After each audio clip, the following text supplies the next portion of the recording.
ассалому алайкум. Мо шумо имрӯз мефаҳмем чӣ будани радиана. Менависем номи мавзӯъ чӣ будай? Радиан. Радиан истифода мешавад дар куҷо? Дар тригонометрия. Тригонометрия гуфтам мо чӣ дар назар дорем? Синусу, косинусу, тангенсу, котангенса. Анака синусу, косинусу, тангенс, котангенс ҳозира шумо қати чӣ кор кардем? Қати даврае ки радиусуш ба чанд баробар дай? Ба 1 баробар дай. Он қадар тасвир мекунем чира? Радиуси даврае ки давраш 1 ай. Давраш чанд ай? Давраш радиуси даврае ки радиусу чанд ай? Даврае ки радиусу чанд ай? Радиуси даврае ки радиусу чанд ай? Даврае ки радиусуш 1 ай. Радиуси 1 ай. Ана ки мекунем чӣ меган радиана? Радиан гуфта чира меган? Радиан гуфта меган дарозии дугае ки дуга гуфта чира меган? Дуга гуфта ними хати каҷа ко ними хатои каҷа, ними хати каҷа дуга меган номша. Нами ҳамаш дугае. Дарозии дугае ки баробаре ба радиусуш. Дарозии дугае ки баробаре ба радиус номша меган чӣ? Радиан. Ин чӣ маъно дорад? Ин маъноро дорад ки агар ҳаминҷо то ҳаминҷоро 1 боша, ҳамин дарозиро дар инҷо мегирем, мешавад чӣ? 1 радиан. Дарозиҷа 1 ай мегирем дар инҷо 1 а, ин миқдор меша тақрибан. Ай ан ҳаминҷо то ҳаминҷоро кун номша чӣ меган? 1 та номша чӣ мегуфтиянд? Радиан. Розӣ ҳастед? 1 радиан. Ҳамои ана ки барои он ки мо ёд гирем хати шумо ай градус ба радиан гузаштан ё ки ай радиан ба градус гузаштан, мо бояд бифаҳмем ки масалан 1 радиан чанд градус ё ки ёвем да мақсад миқдори муайяни бифаҳмем ки радиана чӣ хел гардон барои градус хондан я роҳи осон астай. Роҳи осон дар чӣ ай? Ҳамин ними давра чанд градус ай? Ними давра 180 градус. Розӣ ҳастед? Инҷа 0 градус ай, инҷа то инҷаро чанд градус ай? 180 градус ай. И агар гирем дар намуди градус, дар намуди радиан гирем. Ай 0 то инҷаро чанд радиан ай? Ина масалан ай инҷа то инҷаро 1 радиан буда ё? Бо ҳам ха гирем ина 2 радиан, 3 радиан. Бо ин хаки дига мемона. Миқдори муайянша фаҳмидам ку чота қиинтар ай масалан. Мисол инҷа то инҷаро чанд радиан ай? 1 радиан. Ҳаминҷа дар ними давра ҳамагӣ чандта радиан боша? Барои ира фаҳмидан роҳи осон чӣ будай? Роҳи осонаш ҳамин фаҳмидан дар коре ки тамоми давра дарозиш ба чанд баробар дай? Тамоми даврара дарозиш баробар дай ба 2πr. Пи гуфта чира меган? Пи гуфта адади доимие ки тақрибан ба чанд баробар дай? Ба 314. Ана ки нигоҳ кунед радиуси мо ба чанд баробар дай? Радиуси мо ба 1 баробар дай. Значит дарозии давра мешавад чанд пи? 2π холӣ, барое ки 2π зарби 1 метиҳад 2π. Агар тамоми дарозии давра 2π боша, ними давра чанд пи мешавад? 1π. Барое ки тамоми дарозиш 2π ай, мақсад агар тақрибан гирем чанд? 2 кара 314 мешавад чанд? 628. Тамоми давра агар дарозиш 628 боша, нимш мешавад 314. ҳамонро номша меган пи. Розӣ ҳастед? Значит ними давра чанд пи будай дарозиш? 1 пи будай. 314 будай. Анаки савол чандта радиан меғинҷад дар дури ними давра? Ҷавобиш чӣ мешавад? 314. Барое ки дарозиш чанд ай? 314 ай. Значит ними давра дарозиш чанд будай? 314 будай. Анаму 314 радиан баробар ба чӣ? Ба 180 градус. Ана мақсадие ки инҷа то инҷаро 1 радиан боша, ба гуфти мо ҳозира ҳисоб кардем, гуфтем ки тамоми давра дарозиш 628 будай ё ки 2π будай, нимиш будай 314 ё ки 1 пи будай.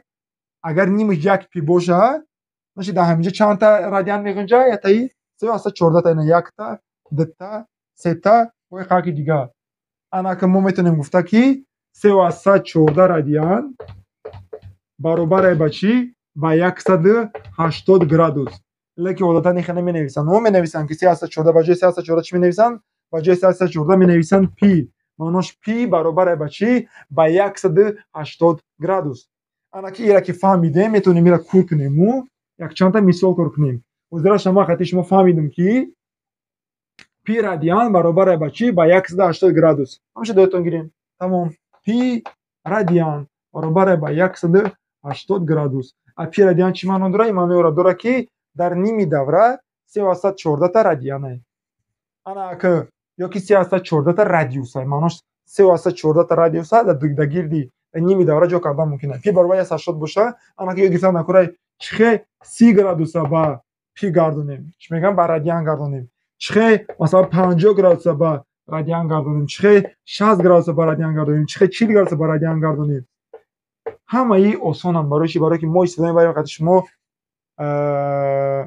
نامش هست تناسب چی میگن تناسب گفته چرا میگن ما خیلی کار میکنیم میگیم که او نگاه کن پی اس داشته یا тогда 30 градус мун чи ай ну маълум манаш x айҷа меёбем чира x x баробар мешава ба чӣ 30 ро ба p зарб мезанем мешава 30p тақсими чӣ тақсими 180 30 و 180 ихтисор кардан мумкин ай ихтисор кардан чӣ маъно дорад ҳар душа ба як адад тақсим кардан мумкин ай ҳам 30 ҳам 180 ба чанд тақсим мешаванд ҳар душон ба 30 тақсим мешаванд розӣ ҳастем барои ки 30 тақсими 30 чӣ метия 1 метия 180 тақсими 30 метия чӣ 6 این معنی را داشته که 30 گراد با چی برابر داره با b تقسیم 6 می نویسیم او 30 گراد چی بوده p تقسیم 6 p برابر با چی با 80 گرادوس انا که اگر 30 گراد یافتیم انا که بیاین چیکار میکنیم با میابیم که 50 گرادوس در نمود p چند هم میشه در نمود رادیان برای فهمیدن چیکار میکنیم میگیم که او بسق p چنده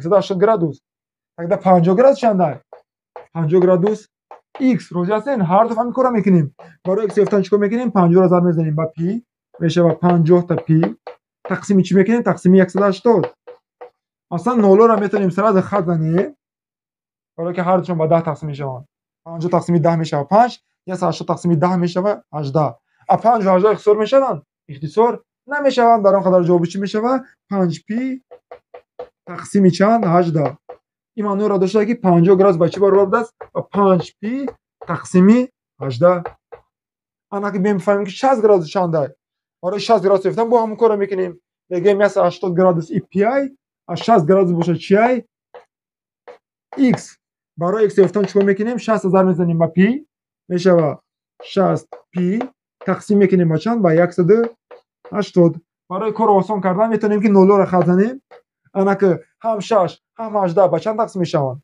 با 6 تقسیم میکنیم با 6 میشه با 1 تقسیم میکنیم با 6 میشه با 3 این معنی رو داشته که p تقسیم 3 60 گراد چی بوده p تقسیم 3 و فیلم با очевидне با ما برای چی очевидне برای که p چنده p اصلا شده کن همین 180 با 3 تقسیم کنیم 60 نمیشه با 60 میشه با انا که بیایم میفهمیم 40 گراد لگه اورا 40 گراد فهمیدن بیایم میفهمیم 45 گراد روکی در کورتاره 45 گراد چی میشه با 45 گرادوس میشه با x با چی برابر میشه با 45000 میزنیم با p میشه با 45p تقسیم چند تقسیم 180 میشه با چند هم 45 هم 180 تقسیم میشه با 45 چی میشه با 45 تقسیم 45 میشه با 1 180 تقسیم 45 میشه با 4 برای که 4 تا 45 جمع کنی کوب میشه با 180 p تقسیم 4 این معنی را داشته که 45 گراد با چی برابر است با p تقسیم 4 انا که 90 گراد چی میشه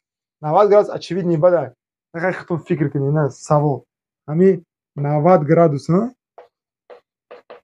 p 180 کن 180 با چند تقسیم کنیم که 90 شود با 2 برای که 180 تقسیم 2 میشه چند 90 значит 90 گراد چیه p تقسیم 2 2p چند گرادوس میشه اگر p 180 باشه 2 تا 180 چند میشه 360 значит 2p میشه چی 360 گرادوس امیدوارم که فهمو چی بودن رادیان گفته چرا میگن در یا رادیان گفته چرا میگن درازی دوگاهی که با یک تا رادیوس برابر ده انا خیلی رادیوسا چند تا گنجونا ممکنه در نیمی دوره 3 واسه 14 تا از 3 واسه 14 را ماتماتیکا چی میگن نومش پی میگن برای خودمون میگیم که او پی برابر با چی با 180 گرادوس تمام